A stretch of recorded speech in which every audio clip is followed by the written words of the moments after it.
Afterburner, how do you feel about being here at night? It makes me feel great too, being here and walking around in the nighttime with beautiful trees and whatnot that I can headbutt. And I actually do have a Pokemon that still has headbutt. Let's freaking do it. Hey there guys, my name is Blake, also known as the Nerd. Dang it, I was hoping there'd be wild Pokemon. Welcome back to another episode of Pokémon SoulSilver. Last time, we made it here to Mahogany Town, but not without taking a trip around the Mount Mortar in order to find some items within the bottom section of the cave. Not really exploring the whole thing, since I don't feel it's necessary since we don't have everything we need in terms of exploring that cavern, so we'll be saving that for a much later point. So in this episode, why the heck am I headbutting trees? Because I thought I could actually get a Pokemon, when really I should be focusing on this episode, which is taking care of the Lake of Rage. But before I do any of that, I need to show you guys one minor change to the team. And that is, we have all 5 of our Pokemon, but no Slave with us whatsoever. What we're doing involves what is presumably, actually no, what is indefinitely my final team member for this area, for this game, this playthrough. I won't give any hints on what it is, but just be prepared for what we're about to catch in this episode where we take on the Lake of Rage, as I mentioned before. So heading up here, we can talk to this guy. It's like red scale. Occasionally, speaking of which, I know a person would appreciate red scale. Who? I can't remember. You are a bad security guard. Actually, you're like me. Whenever I'm like outside of my own stuff, I don't necessarily know everything. Now then, we can actually take a shortcut, but I do want to explore some of the wild Pokemon you can get in here if... Wait, really? I did not run into a single... There we go! I was about to say, did I really get that lucky and not get a bunch of wild Pokemon? But you can get Flaffy here, so if you were wanting to wait a little bit before deciding to get yourself a Flaffy, or a Mareep, which I highly recommend, since at this point you will be getting an Ampharos, the same level I am right now, you can totally do that. But I also believe you can get Giraffe Break in here. Would you have not gotten it in the Safari Zone? They are the exact same levels, and you can actually weaken them if you chose not to go the whole route. Man, I was about to say, I'm getting really super lucky with not running into any wild Pokemon. What the heck is going on? Hey, speaking of, there's a Giraffe Rig. Same levels, we already caught it. That's pretty much about it. Wow, I can't believe I just blanked out. I think that's the fastest I've blanked out of any of these Pokemon episodes so far. And stuttering comes with a side complimentary of it. It's like I know my English very well. These Pokemon... Oh, you have a Slowbro. You're level 22. Thank goodness I chose the right Pokemon for this, because I believe one Silver Wind and maybe one Solar Beam should be enough. Now these trainers, even though they're still like a bit more challenging, they're still not that bad in terms of it, especially when you're higher levels like I am, like level 30 each, and you don't have that Slowbro. That's like the saddest thing is, he only had that, and that was it. Oh, actually, wait a second. Since we're already here, I might as well, and since we already got the TM, I can show this off real quickly. And if you come in here, these goons show up. Hold it there, kiddo! The total is 1,000 to go through. Thank you very much. You don't get an option. You have to pay what you get. And if you don't have enough money, they just tell you to scram. I believe you're a trainer, so I'm going to avoid you for a little bit. I personally thought... Well, actually, I think...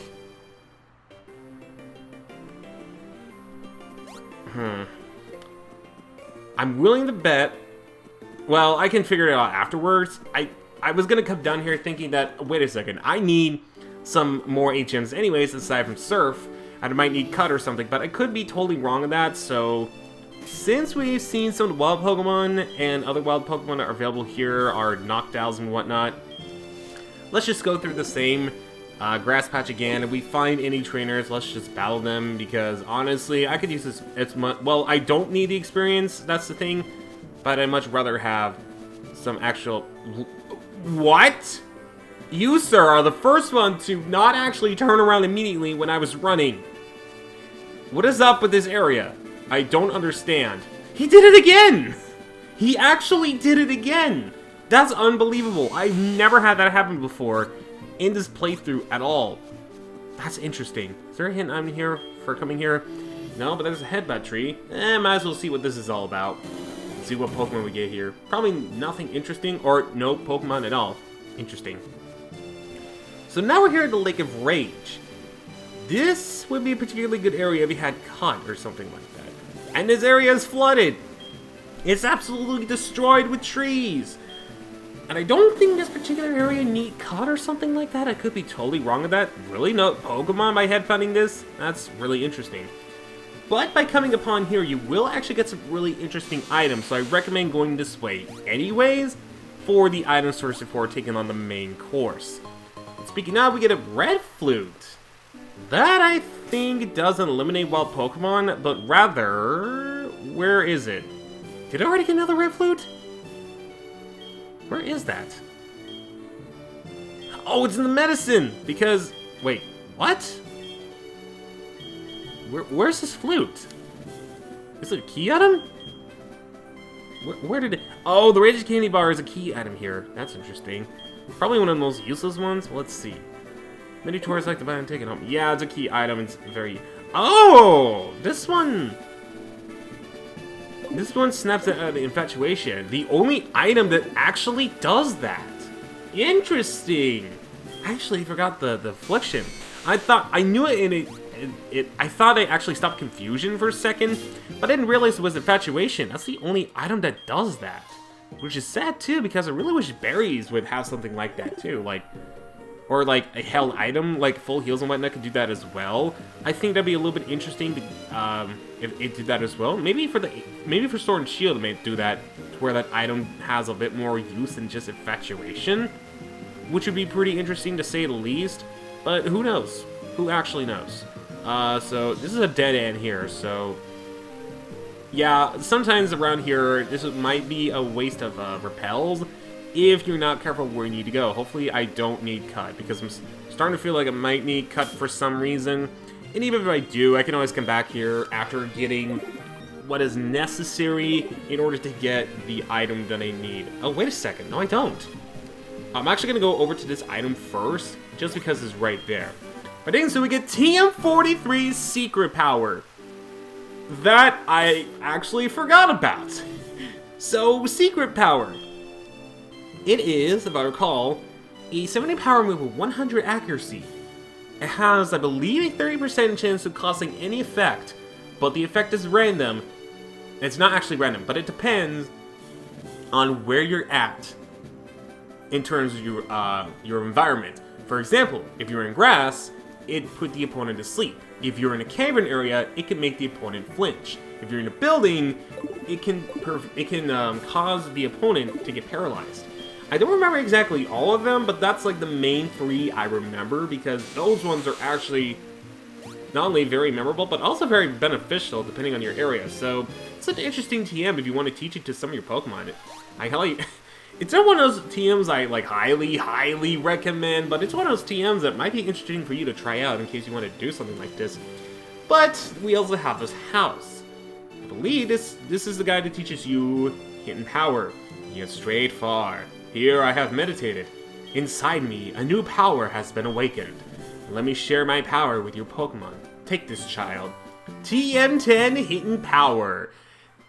Another variating move, but unlike Secret Power, it actually depends on the Pokemon's IVs, or individual values, which not only determines the type, but also determines the power in this game. It wasn't until 5th generation I think it was 5th generation, where the power would always be 60, but it would just be the type instead. This guy can also show you the power, or not. I thought this guy taught you about the type of your Hidden Power. Does he not do that? Huh. I was about to say, because you can easily check the TMs, or the Hidden Power of your Pokemon if you were to do that. Actually, honestly, I hope, like, with some of the IVs, I can actually check that as well at my own time and kind of see, like, if I'm right. Because I remember doing that in Coliseum, it was kind of wrong. I actually did end up with a little bit of spoilers for the Coliseum LP. I actually ended up with a Typhlosion with Hidden Power Dragon, of all things, which, with its special attack, and actually I think it was Adamant too, which is kind of interesting. With the special attack, though, was not that bad of a choice considering hidden power also depends on the power. I think also, I don't remember exactly what all the hidden powers were, but I remember quite a few of them. So we're all done with that area, but now let's head back to the main area where we need to uncover some things. And I like how it stops raining as soon as you exit this area. Wait a second, there is a little bit of body of water here. Oh, I bet that's to connect. Yeah. So kind of pointless area. Am I thinking? No! Oh!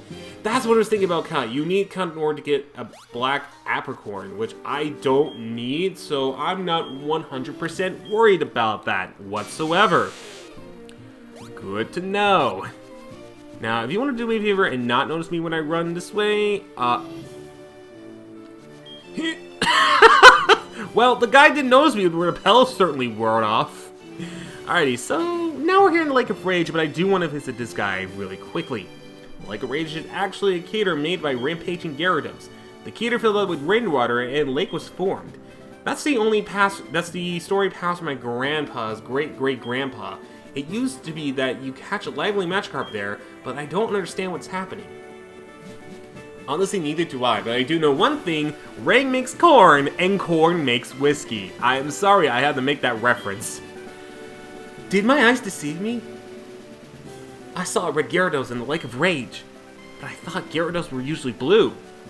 Well, that's interesting to note, but I do want to go around here just in case there's anything of interest. Is there... Wait, there's a path over here. I don't remember this. I honestly don't. That just caught me off guard, like, out of nowhere. Is there any item up here? Or is it just like a dead end? No! There is an item for coming over here. I didn't know that. Choice specs. That's actually a really good move. So, this particular item, in exchange for you using only one move of your selection, special attack is raised. This is a very, very good item. And I'm so glad I actually found this item right off the bat. Now, I guess we can surf over here and see where else it takes us. Probably nowhere particular, but maybe, just maybe, we might be able to find... Oh, this is interesting. Let's see what this old man has to say first. I didn't know it was land. The Gyarados are angry. It's a bad omen. Oh, I see a particularly red dragon over there. Looks so... It doesn't look sick at all. Can I actually... I could have just made a shortcut over here. I didn't realize that. I see a little red demon over here. He looks intimidating. Do I want to talk to this thing? I might as well. And it looks like we're battling this thing right now. Ladies and gentlemen, your first glimpse of this playthrough of a shiny Pokemon.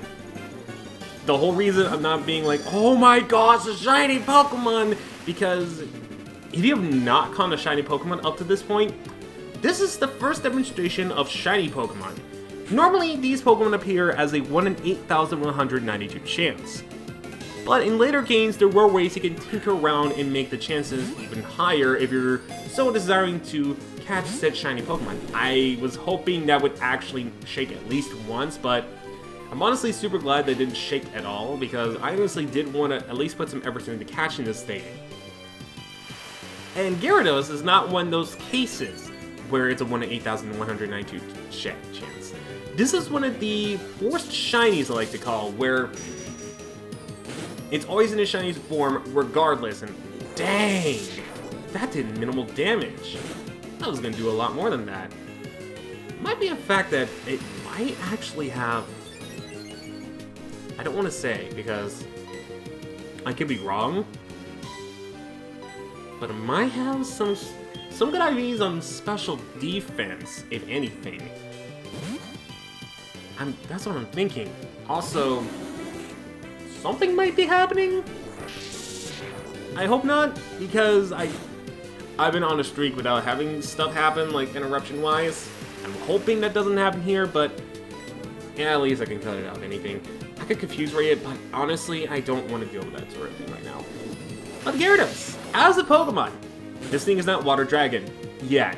It's flinching me with Twister, though. That's kind of concerning.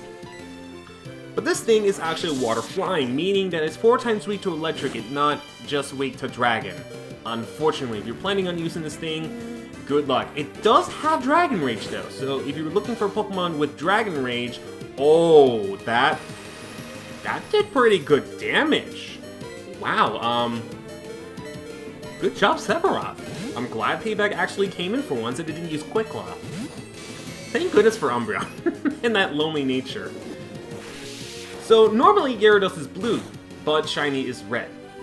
And the ones, like I mentioned before, this is one of the shiny Pokemon you're obviously going to see because it's actually programmed to be shiny. There's no 1 in 8,192 chance of it being regular instead of it being like 1 in 8,192 chance of being shiny instead. It's always going to be shiny regardless. So once again, if you've never caught a shiny Pokemon, this would be your first one. Actually, I have a funny story in regards to Gyarados. For the longest time, in like instruction manuals and or like player guides, I don't know whether this is me misreading or the guide said otherwise, but I always remember, wow, you did not stay in a netball. That's kind of concerning. You also have bite. X to ouch. But an interesting, okay, getting back to the interesting thing, I always thought that the one guide, whenever I played Crystal, I always thought that one guide said that the red Gyarados was impossible to catch. That you could never catch it. Oh sure, get inside an Ultra Ball, not a netball, really? The one thing that actually has way more benefits than a regular Ultra Ball. Come on! But getting back on track, I always thought that you could never catch the red Gyarados, and that was only useful for getting the red scale. I learned later on through LPs of Chickaconra's Pokemon Crystal that you could catch it, and once I figured that out, let me tell you, I was thinking out loud, I was a freaking idiot for not catching that red Gyarados. But hey, on the plus side, I didn't feel too bad because I'm pretty sure every kid caught a red Gyarados, and I was the only one that never caught it as a kid. But on the plus side, my first actual shiny Pokemon that wasn't the red Gyarados was actually a Linoone, so in a ways, it kind of was like a red Gyarados. It was a secondary evolution Pokemon, just not as cool. Don't get me wrong, Linoone shiny form is amazing, but Gyarados is personally one of my favorites. Too bad it's kind of not overrated, but like overseen. Like, you see so many of these things because Heart Gold SoulSilver came out, you can transfer the 5th generation, then 6th gen, and then 7th gen, and then 2nd gen. It's just there. I think the only times was really, really like rare to find is like in Pokemon Let's Go, Pokemon Ruby and Sapphire and Emerald, and Fire and Leaf Green for that matter, since there's no event that allows you to get a shiny Gyarados. And Pokemon Go, I think those are like the only 4 games, or I'm sorry, the only 3 games, one being an entire generation, that shiny Gyarados seems like it's exciting because there's nothing like that. And of course, there's some other games like Diamond, Pearl, and Platinum that doesn't have the shiny Gyarados, but you can trade the shiny Gyarados from Heart Gold SoulSilver to Platinum so that you can gloat to your friends that you actually did have it from Kanto until they look at the status and be like, oh wait a sec, you caught it from somewhere else, you cheater. But I don't know. That's just me personally. Like, don't get me wrong. I think shiny Gyarados is one of the most amazing shinies out there. One of my personal favorites because red looks so good on a freaking Gyarados. But like, the fact that it's so common it's like a shiny kind of loses its value to me at least. I still consider it like one of my top 10 shiny Pokemons for sure, alongside shiny Charizard and shiny Charizard is just so amazing and all the other good shiny Pokemon, but because it's so common nowadays, it kind of loses its value because of it. I really wish it didn't lose its value, but it still looks just as cool. Anyways, I know I've been rambling on for shinies a little bit longer than I really need to, but we got Gyarados, the atrocious Pokemon. 21 feet 4 inches and it weighs 518.1 pounds. Once it appears, it goes on a rampage. It remains in rage until it demolishes everything around it. Yikes, that is a mean dude.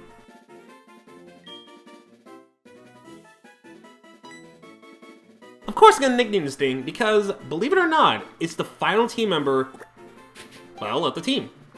So, I actually did use this name for Gyarados back in Fire and Leaf Green, and I think it makes a lot more sense to use it on this Gyarados now than ever before. Fractale. You know, from Paper Mario. But once we've done that, we actually obtain the red scale. And when Joey calls us, good evening. Of all people that calls us, really? Joey of all things? I will never understand that dude. But I don't want you to be paralyzed when I'm trying to like I'll use my one focus. No, wrong! That was the wrong Pokemon. Now we're gonna do this ye old-fashioned way of just clicking on the Pokemon and then using... I don't want to use an heal powder, anything like that. I don't have a cherry berry either. Speaking of plant stuff, there's the red scale, what it looks like, by the way. Right there. Speaking of berries, what's that looking like? Oh! That was actually really good timing. We were actually able to get a couple of orange berries. Thank goodness, because I was starting to lose confidence in that. Anyways, get back on track here. I'll use a full heal. I just want to hear its nice, beautiful cry in full whenever we look at the natures. Okay, so far... Okay, no, okay. Well, I guess I'll talk to you now. Since we actually have what we came looking for. That red Gyarados wasn't acting right. As I feared, somebody must have forced it to evolve. Did you come here because of the wild tales? You're Blake. I'm Lance, a trainer like you. I heard some rumblings, so I came to investigate. I saw the way you battled earlier. I can tell that you're a trainer with considerate skill. If you don't mind, would you help me investigate? Sure thing. Excellent. It seems that the Lake of Rage's Magikarp are being forced to evolve. A mysterious radio broadcast coming from Mahogany is probably the cause, and a suspicious souvenir shop. I'll be waiting for you in Mahogany. And, dude, you could just walk over there, quit being a show-off and flying on your Dragonite. Anyways, that was actually Lance. I'm not gonna say who exactly he is, you probably might know by this point.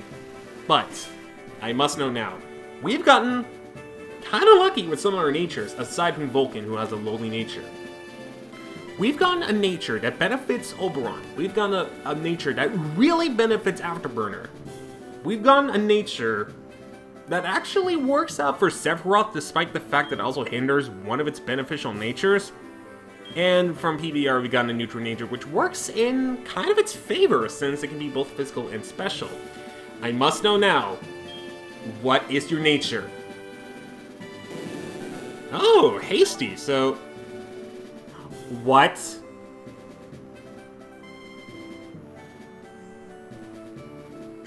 I mean, is it the Vulcan situation again? That's actually pretty bad for its defense, because Hasty, as you can see, this lowers defense in exchange for speed. I didn't think its defense would be that low. That would explain so much, but you can see the movesets it has. It comes with Twister, Dragon Rage, which for a level like this is actually not bad, considering in fact it does 40 HP, but I might get rid of that as soon as possible. It also has Bite, which I might keep since it is his only physical attack that we can teach right now, and Leer. Hasty... I don't know if I like that, honestly. I mean, it is a playthrough, but that's also really concerning with my team, which you can kind of see the trend going on. We have weaknesses to both Rock, with a lot of flying, with 2 flying and 1 fire type, and Ground with a fire electric, and Poison being weak to those. That means, if we're not careful, a Geodude at high levels can easily destroy us, leaving us with Umbreon, which Confuse Ray could help it a bit, but even still we might be screwed because of it. So we have to be super careful around this team, so that's why I was hoping for not a better nature. Again, Hasty, I don't mind it for the time being, but it would have been so much better for something else, honestly. But beggars can't be choosers. We could fly down there. Unfortunately, I don't have anything that can fly. I also don't have any TMs for you that I could teach you right now. And when does Gyarados get Ice Fang? I think it's like, I don't know, if it's a heart skill move or what? I'm gonna look it up real quick. Because Ice Fang, if it can learn it much later on, might be a bit more beneficial. Looks like it gets Ice Fang in 2 more levels, so I will actually have to consider that. It also gets Aqua Tail, which might not be a bad one, and Dragon Dance at later levels, so I picked a really good final team member. Well, of course, because this is from a previous playthrough, of course I did, but I never knew about Dragon Dance at 44. Combine that with Ice Fang and whatever moves I decide to give it afterwards, that's not bad. It doesn't really learn anything else that I would want to teach it, but at the same time, I'm not complaining. I could actually teach it Secret Power too, just like as like a temporary move. You know what? Saying that out loud, that wouldn't be a bad idea. I think I can also learn... No, okay, that's what I thought. So maybe I might also, while I'm teaching TMs, I might teach Iron Tail to Oberon. Maybe as like a temporary move. But Fractail, you're definitely getting Secret Power that might be of benefit right now. We'll see about that. Again, it'll be like a temporary thing. I'll get rid of Twister. Dragon Rage might be useful for the time being. And I'll definitely have to keep it around for like 2 levels, so that way you can learn Ice Fang right off the bat. That'd be really nice, but that's also another check mark. I'm really late on that one, I'm fully aware of that. So, there you go, another check mark, in case I haven't shown it up. But Gyarados is very versatile with moves as well, so I don't need to worry so much about not teaching it any moves, I just need to be careful about what moves I teach it. Because even though I could teach it Blizzard, its special attack doesn't really work in that favor. So I'll have to be careful with that. But I am going to teach Oberon Iron Tail because that could be really useful on it. So come here, Oberon. You're going to be a powerhouse, and you can lower defense with this Iron Tail. I only have Swagger for that one purpose, so I think it is in my best interest to get rid of Swagger for Iron Tail. I don't mind getting rid of one thing, I just don't want to risk it whatsoever. Plus, we already have a Pokemon that can confuse, so I don't want 2 of them that can actually confuse. What? A Warden Bulba? Sorry to keep waiting. I've finally come up with the next test. I'll give more details at the Safari Zone. See you there. Well, I guess we're not done this episode. I didn't think that would have come out so earlier, but I guess it did. So, I guess now I'll meet you guys back over to where the Safari Zone is. Also, take a look at our nice shiny Gyarados. Isn't that neat?